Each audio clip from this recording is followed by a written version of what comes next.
in the northern region of the flame-wind ancient country. Within Yinzhou city of Beiju Chaos State, the military strength was extremely powerful.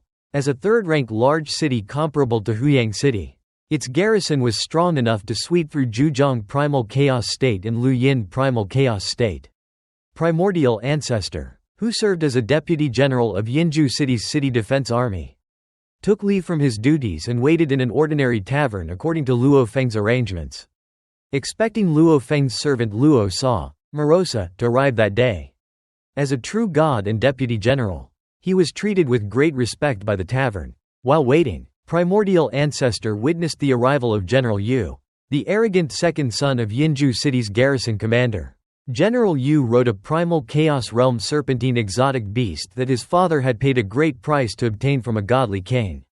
The beast had been completely enslaved and served as both his mount and protector. The citizens and eternal true gods of Yinzhou City could only envy his wealth and status, as even obtaining a primal Chaos Realm lineage was difficult for them.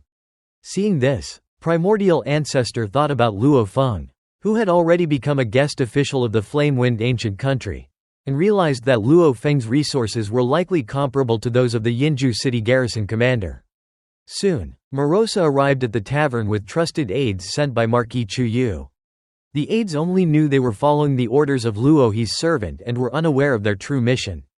Morosa entered the tavern alone, met Primordial Ancestor, and explained that they needed to leave Yinzhou City immediately without disturbing the city defense army, since the struggle among the 7 first-rank marquises of Emperor Chu's lineage was extremely fierce. Secrecy was essential. With Luo Feng's prior arrangement, Primordial Ancestor willingly entered Morosa's spatial secret treasure. Morosa then departed quietly with the trusted aides.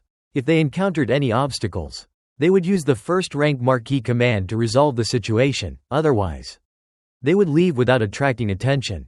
Thus, Primordial Ancestor silently left Yinzhou City.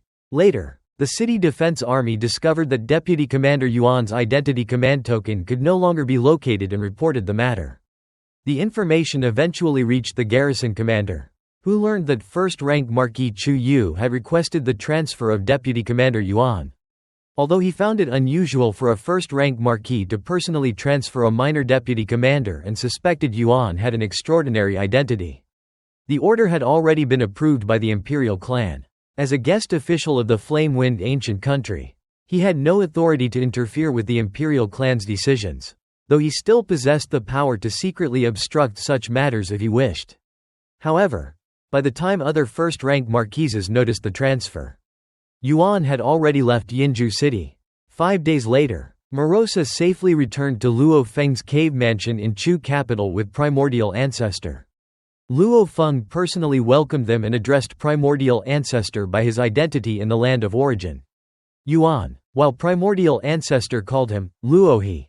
After confirming the mission's success, Luo Feng sent Morosa away so he could rest. Luo Feng then brought Primordial Ancestor into a quiet chamber inside the Star Tower and showed him the enormous wealth he had obtained after destroying the Heart Shadow sect.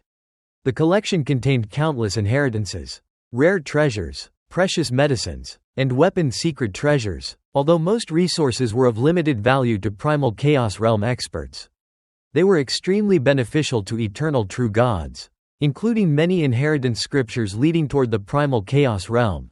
Primordial Ancestor was deeply moved, remembering how he had struggled in Yinzhou City to earn merit points for a single valuable inheritance. Now, treasures worth billions of cosmic sand were placed before him. However, he remained cautious and suggested preserving resources for future human race cultivators who would arrive in the land of origin. Luo Feng laughed and said that by the time more human race descendants arrived, these resources would no longer be significant. His own future progress, especially after fully digesting the first calamity of the 8 tribulations lifeform and perfecting his transformation method, would allow him to obtain even greater wealth and power. Luo Feng allowed Primordial Ancestor to freely choose resources and cultivate inside the Star Tower. Filled with determination and ambition, Primordial Ancestor began studying the inheritances and treasures before him. Luo Feng then returned to his own space within the Star Tower to continue studying the chapter of life spirituality, from the first calamity of the 8 tribulations life form. Rather than immediately perfecting his transformation method, he focused on slowly understanding the complete mysteries, applications, and secret techniques of the life spirituality lineage to build a stronger foundation. Luo Feng immersed himself in comprehending the first calamity of the 8 tribulations life form, becoming so focused that he lost all sense of time. Although he had the opportunity to directly observe the complete great Tao of life origin, simply seeing it did not mean understanding it. Across the land of origin, many ancient beings could face the complete origin great Tao and possessed powerful inheritances and resources. Yet most failed to truly comprehend it during their entire lifetimes. Through the inheritance, Luo Feng learned that all living beings possess life spirituality, and stronger spirituality gives rise to greater possibilities. A cultivator who completely mastered the great Tao of life origin could transform non-living things such as rocks, rivers, mountains, weapons, and corpses into true life forms with consciousness. Even enormous structures like majestic cities required the perfect integration of life structure and spirituality to be transformed into living entities. Those who mastered the complete great Tao of life origin could create many powerful life forms, with some even possessing godly king-level strength immediately after their creation. This was similar to Morosa, who mastered the complete great Tao of destruction origin and could nurture numerous subordinates within his internal sector, including beings with godly king-level strength. However, these artificially created godly king-level beings lacked the natural cultivation process and accumulated understanding of ordinary cultivators, making further advancement in realm nearly impossible. Luo Feng reflected on his own transformation method, a unique ability gained after obtaining the perfect divine body and granted by the highest rules. It allowed him to imitate creatures from the primal chaos layer and transform directly. He realized that the forms of primal chaos layer creatures were not necessarily perfect and considered improving their life spirituality. Since the great Tao of life origin's 6 branches were interconnected, increasing spirituality often required improving the life structure itself, which was related to the body of life lineage. His formless and intangible ability gave him an advantage in studying the connection between life bodies and spirituality. During his cultivation, Luo Feng cut off almost all external contact except for Marquis Chu Yu, the primordial ancestor, and Morosa. Marquis Chu Yu contacted him and explained that the remaining guest official tasks were mostly undesirable, such as guarding frontier cities for 10,000 eras or handling dangerous conflicts with the Thunder Ancient Country, whose forces included transcendence of primal chaos realm experts with mysterious abilities. Marquis Chu Yu offered Luo Feng a much better task, becoming one of the 3 inspectors of Chu Capital. The position had minimal danger because ordinary troubles were handled by the city's armies, while major crises were dealt with personally by godly kings. The inspector received 1,000 merit points per era and could serve for at most 100 eras, allowing them to earn 100,000 merit points, compared to guarding a frontier city for 10,000 eras to earn the same amount. The Chu Capital position was far more valuable. The only requirement was remaining in Chu Capital and not leaving for more than 1,000 days per era. Since Luo Feng had recently entered the primal chaos realm and preferred peaceful cultivation rather than dangerous missions, he accepted the task. After receiving the official assignment through his guest official order, he traveled to Chu Capital. More than half an era passed, and during this period, his only duty was suppressing a group of powerful imperial clansmen, all eternal true gods, who had become involved in a violent conflict. While drinking with the primordial ancestor in a cloud-top tower of Chu Capital, Luo Feng introduced the expensive 100 differentiations brew. It was made using the blood of more than 100 primal chaos realm exotic beasts along with various treasures. Although a pot cost 100 cosmic sand, the actual production cost was only around 1 or 2 cosmic sand, while 60 cosmic sand from every pot was allocated to the first-rank Marquis Chu Yang. Luo Feng explained that first-rank marquises possessed immense authority, and although Marquis Chu Yu had become a first-rank marquis only recently and lacked the accumulated strength, wealth, and resources of the other 6, his position would gradually allow him to develop those aspects. Later, Marquis Chu Yu informed Luo Feng of another valuable mission requiring him to temporarily leave Chu Capital. The mission offered 10,000 merit points and involved investigating a mysterious pirate in Skycurve city of Qingchong Primal Chaos Province. The city existed to mine heavenly bend stone essence, a precious resource mainly used by godly kings. Over the past several chaos eras, the production of the resource had greatly declined, and many miners, including dozens of eternal true gods, had died. It was suspected that a primal chaos realm existence was secretly stealing the resource. Identifying the pirate earned 10,000 merit points, while capturing them alive provided an additional 5,000 merit points. Because the task was short and highly rewarding, Luo Feng accepted it. At the same time, he requested Marquis Chu Yu's help in obtaining body materials from primal chaos layer creatures with primal chaos realm strength. Such creatures were incredibly rare, with fewer than 10 possibly existing in the entire Flame-Wind ancient country and most controlled by godly kings. Although obtaining complete creatures was nearly impossible, Marquis Chu Yu promised to try acquiring some body materials for Luo Feng. Understanding that the matter was extremely important to his ally, after receiving all information related to the mission, Luo Feng quietly departed Chu Capital on the same day and headed toward Qingchong Primal Chaos Province to investigate the mysterious pirate behind the theft of Heavenly Bend stone essence.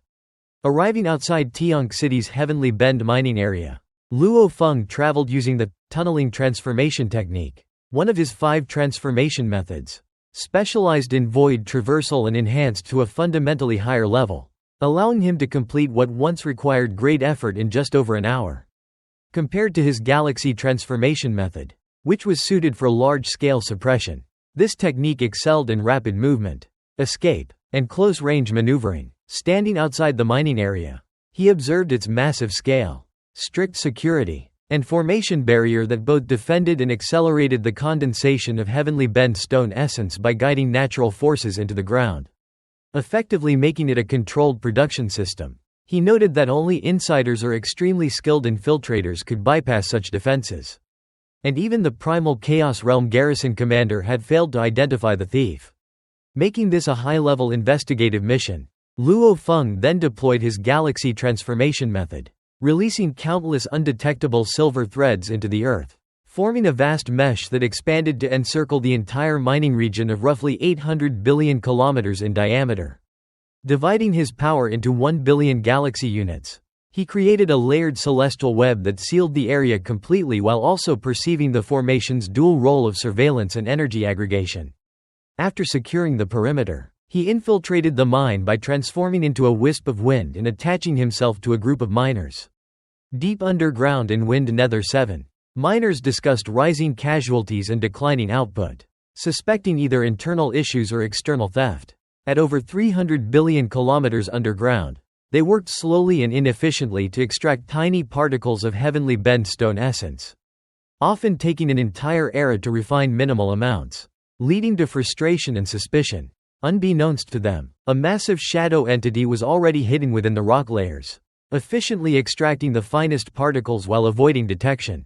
During a controlled blast by the mining team leader, part of the underground structure collapsed, partially exposing the shadow. The miners panicked and sent emergency signals as the entity reacted with hostility. At that moment, Luo Feng appeared silently, transforming his body into streams of black liquid that penetrated the rock and wrapped around the shadow. Restricting and analyzing it, he observed that the entity was deliberately mining and clearly possessed intelligence and purpose, making it highly likely to be the culprit behind the theft. Realizing that encountering it at this moment was ideal for completing his mission within the time constraints, Luo Feng acted decisively. The shadow, shocked to discover Luo Feng was a primal chaos realm cultivator, attempted to resist and escape, but Luo Feng immediately escalated his suppression. His galaxy transformation method activated at full scale, and the previously deployed silver threads erupted into a colossal heavenly net that sealed the entire mining region across both surface and underground space. The shadow attempted multiple escape methods, including tunneling through the void and dispersing its energy form, but every route was blocked by the dense layered structure. Luo Feng further reinforced the net, increasing its density from 10 billion to 20 billion galaxy thread units, ensuring absolute containment with no structural weakness. Under relentless pressure, the shadow repeatedly collided with the silver lattice, unable to break free. Each attempt to reform or disperse its energy was intercepted and erased by the net, gradually reducing it to a single remaining cluster. That final cluster condensed into a gray, furry exotic beast form, completely suppressed and unable to resist. Realizing it had no chance of escape, the creature immediately pleaded for mercy, addressing Luo Feng as a primal chaos realm great saint and attempting to negotiate. It claimed that it was not acting independently but under orders, and that the stolen heavenly bend stone essence had already been consumed by a subordinate creature. Hoping to reduce its punishment and survive Luo Feng's judgment, a hidden voice then intervened. Attempting to negotiate with Luo Feng, the voice proposed that he ignore the incident, release the captured entity, and treat the matter as unseen. Luo Feng refused, stating that his mission required reporting verified identity information, even if he did not escalate the conflict further. The hidden controller responded with pressure and implied threat. Shortly after, the gray exotic beast was instantly killed via remote control, revealing it was merely a puppet or enslaved entity. Luo Feng observed this calmly, confirming that the true mastermind was operating remotely and possessed significant control techniques. He collected the remains of the exotic beast as official evidence, recognizing that this incident provided a traceable lead for Emperor Chu Yu's lineage.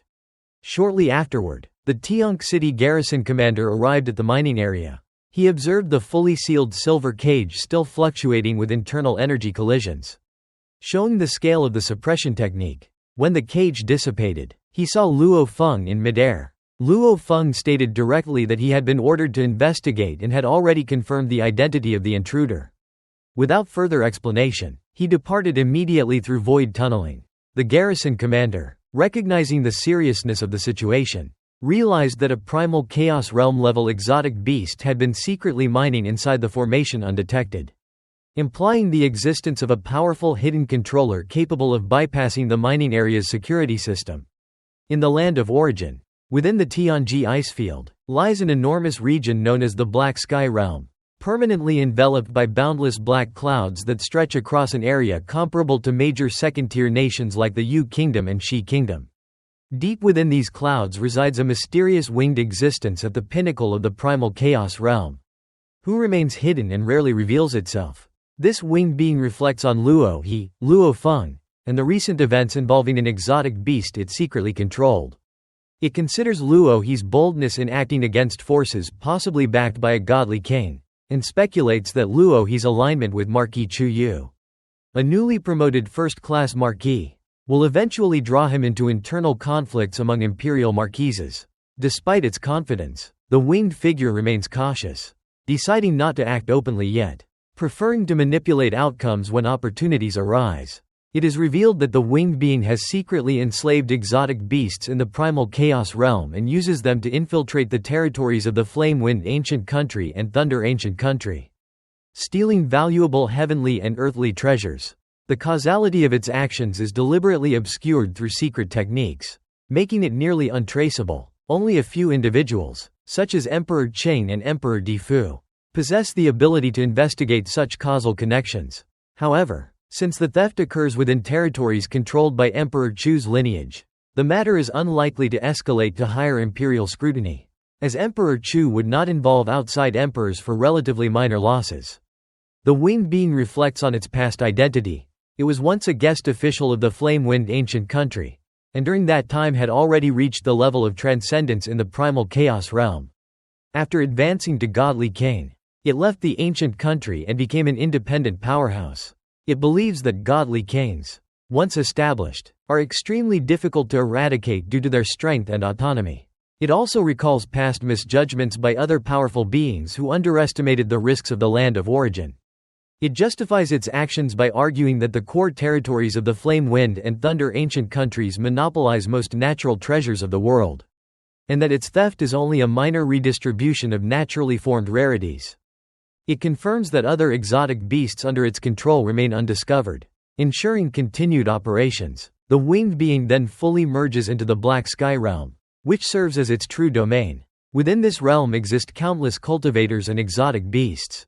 Whenever a primal chaos realm exotic beast is born, it is immediately enslaved and deployed as a tool to steal resources from the ancient countries. Meanwhile, at the Chu Capital, inside the marquis mansion of Chu Yu, Luo Feng reports the details of his mission. He explains the encounter and elimination of the primal chaos realm exotic beast and the materials obtained. Upon hearing the report, Emperor Chu Yu deduces that the beast must have been newly born and quickly enslaved, implying that its true master is highly secretive and likely a powerful figure. He concludes that the perpetrator is either strong enough to avoid investigation from imperial authorities or is possibly an internal member of the imperial clan. Since many marquises secretly compete for resources and sometimes resort to covert theft, Luo Feng confirms that the beast left behind no major treasures except heavenly bend stone essence, totaling 23 pieces and fragments. Chu Yu estimates its value at over 23.000 merit points, a significant amount. He instructs Luo Feng to keep the spoils as reward for completing the mission. It is explained that merit points in the Flamewind ancient country are extremely valuable and cannot be directly exchanged for cosmic sand. A single full piece of heavenly bend stone essence is worth about 1.000 merit points, while its market value outside is extraordinarily high due to rarity. Chu Yu then discusses Luo Feng's deeper requirement: obtaining perfect level primal chaos layer creature materials for studying the 8 tribulations life form first calamity transformation method. Only 7 such materials exist within the entire Flamewind ancient country. 6 are held by godly kings, while 1 belongs to Marquis Wuwang of the rival Emperor Wu lineage, which has poor relations with Chu Yu's faction. Because of political barriers and hierarchy, even Chu Yu finds it difficult to obtain them. He acknowledges that acquiring them will take significant time and effort. Luo Feng states that if the materials cannot be obtained, it is not necessary to force the matter. His reasoning is that the current primal chaos layer creatures he has studied are too simple in structure, limiting the depth of his understanding of life evolution. He therefore hopes for higher quality specimens but remains realistic about the difficulty. Chu Yu responds optimistically, stating that he has only recently become a top-class marquis and will gradually build connections. Over time, he believes he can obtain at least some of the required materials within the Flamewind ancient country. More than 3 eras pass. Luo Feng remains in Chu Capital, focusing on comprehending the inheritance of the 8 tribulations life form first calamity, continuously analyzing and improving the transformation method. The inheritance is vast and complex, and he constantly refines his understanding of life structure and evolution. During this period, Chu Yu also actively works to expand his political influence. He meets with the Lianyu city lord, a woman in crimson armor. She promises that as long as she governs the North Sea Beast Forest, she will secure the required primal chaos layer creature materials for him. Chu Yu agrees and arranges for her official appointment. Soon after, she receives confirmation from the imperial clan and accepts the responsibility of overseeing the North Sea Beast Forest for 10,000 eras. She immediately pledges to seek help from her father, the Heaven Capital King, and promises to deliver the materials within 3 days. Her father is a powerful godly king and direct disciple of the primogenitor Yan Feng, making him an influential figure within the Flamewind ancient country. Chu Yu acknowledges that obtaining such rare creatures typically requires intervention from emperor-level figures or someone of Heaven Capital King's stature. He considers his long-term planning to finally be paying off. However, political tension escalates when Chu Yu exits a pavilion with his entourage. He is confronted by rival marquises, including the violent and unstable Marquis Chu Yuan, who has mixed bloodlines from both the Flamewind and Thunder imperial clans. Chu Yuan openly challenges Chu Yu over the North Sea Beast Forest mission, claiming Chu Yu has unfairly favored Lianyu city lord. The confrontation escalates. Chu Yuan, along with Marquis Chu Ji, pressures Chu Yu to yield the mission. Chu Yu refuses, insisting that he has been repeatedly denied similar opportunities and therefore deserves priority. Chu Yuan becomes enraged, and without restraint, unleashes a devastating attack that kills Chu Yu's followers instantly and severely injures his faction. Even primal chaos realm cultivators beside Chu Yu are unable to withstand the force. Chu Yuan treats the massacre lightly, mocking Chu Yu and warning him to behave, while Chu Ji coldly advises compliance to avoid further consequences.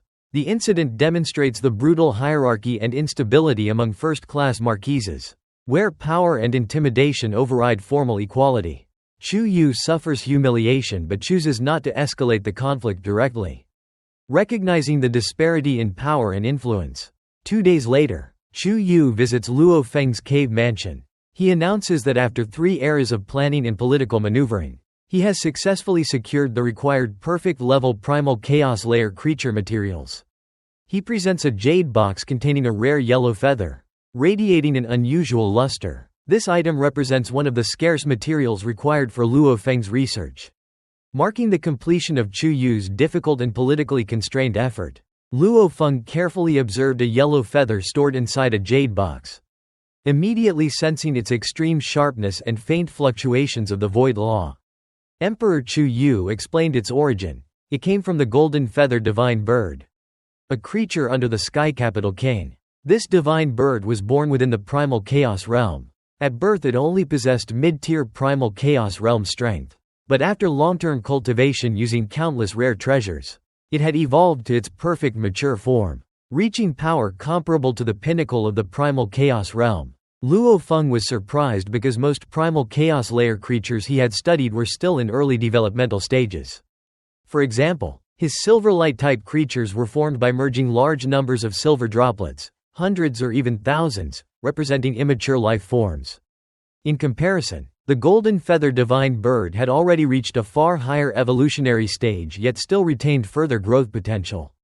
Emperor Chu Yu further explained that the feather was obtained through a legitimate trade with the refining Jade City Lord, the daughter of the sky capital Cain. Because it was willingly exchanged, the feather would not trigger the automatic destruction mechanism normally present in conscious high-level life forms. Luo Feng expressed gratitude, emphasizing that studying materials from conscious primal chaos beings normally required either killing the target or obtaining voluntary consent. Otherwise their body structures would self-disintegrate. Emperor Chu Yu then mentioned the political structure of Chu Capital. The entire capital was dominated by 7 first-rank marquises, whose internal competition was extremely complex and dangerous. 2 of them, Marquis Chu Ji and Marquis Chu Yuan, had formed an alliance and controlled the strongest faction. Between them they possessed 5 pinnacle primal chaos realm experts, making their combined power dominant among all marquises. Emperor Chu Yu also noted that Marquis Chu Yuan was especially dangerous. He carried dual ancient imperial bloodlines, was heavily supported by ancestral powers, and was considered the most likely candidate among the 7 marquises to transcend the primal chaos realm. At the pinnacle level, although killing each other was difficult due to similar strength, Chu Yuan had never encountered an equal opponent and was widely recognized as the strongest individual at that tier. Chu Yu admitted that although he was still in his protection period, he could not remain passive. If he failed to strengthen himself before the protection period ended, he risked being suppressed by Chu Yuan's faction. His goal was to advance further or at least reach a state where Chu Yuan could not directly target him. After Chu Yu left, Luo Feng returned to his cave mansion and entered deep seclusion inside the internal space of the Star Tower. He began dissecting the golden feather divine bird's feather. Even a light touch revealed extraordinary resistance. Its edges behaved like natural blades. When he sliced off a small tuft of down using his finger, he felt tangible resistance despite his close combat strength already exceeding his galaxy transformation method. He then crushed that tiny tuft using his primal chaos realm peak level force, reducing it into tens of thousands of microscopic particles. Upon inspection, each particle contained complex law secret patterns of the primal chaos order. More importantly, Luo Feng discovered that each particle contained extremely strong life spirituality, thousands to millions of times stronger than the life force in his own transformation systems. When he further dissected a particle, he found a layered structure. One larger particle contained 2 smaller ones that were partially fused together. Continued breakdown revealed that these smaller units also contained law patterns and multi-layered composite structures. Through deeper analysis, Luo Feng realized the underlying principle was a life structure based on yin-yang fusion and even a more advanced trinity configuration. He identified that the system embodied multiple dualities, pure yin, pure yang, and their fusion state, forming a stable and complex life architecture. He also recognized that similar dualities could represent life and death, matter and energy, and other fundamental oppositions. This structure matched the inheritance recorded in the Body of Life chapter of the first Calamity section in 8 Tribulations life form. It described progressive life structures, beginning unity, yin-yang fusion, trinity, and 10 directions world. Realizing this, Luo Feng began refining his own transformation method. He first attempted to construct a basic yin-yang paired structure using divine power. But his early attempts were unstable, poorly formed, and weak in life spirituality. He repeatedly reconstructed the structure, each time referencing the inheritance and re-examining the golden feather divine bird particles. Even though the bird could sense its feather being analyzed, it could not interfere due to the legitimate transaction. After many iterations, Luo Feng gradually improved his technique. His paired silver droplets began to exhibit balanced complementary properties, and the life spirituality increased significantly. Eventually, after countless attempts, he succeeded in forming a stable yin-yang paired structure with dramatically enhanced life force, about 10 times stronger than before. Building on this success, he rapidly scaled the process. His spiritual will and soul strength allowed him to accelerate transformation until he successfully merged 180 billion silver droplets into a coherent galaxy-like structure of silver light. This completed form resembled a flowing silver river of blade light. Although outwardly ordinary, its internal cohesion and destructive power had increased several times over previous forms. And Luo Feng could clearly feel a qualitative improvement in his combat potential. He concluded that his transformation method had undergone a true qualitative breakthrough. Simultaneously, he realized his spiritual will had advanced to the threshold of the second realm of godly king level. This advancement was not a sudden leap but the result of his life stage evolution, from eternal true God to primal chaos realm and the refinement of his perfect divine body. He noted that without further life-level breakthroughs, his spiritual will would now require slow accumulation to progress further, as is typical for godly king-level advancement systems. Overall, the breakthrough marked a major increase in his galaxy blade light power. Estimated to be several times stronger within Chu Capital and roughly tenfold compared to his earlier state in Huyang City.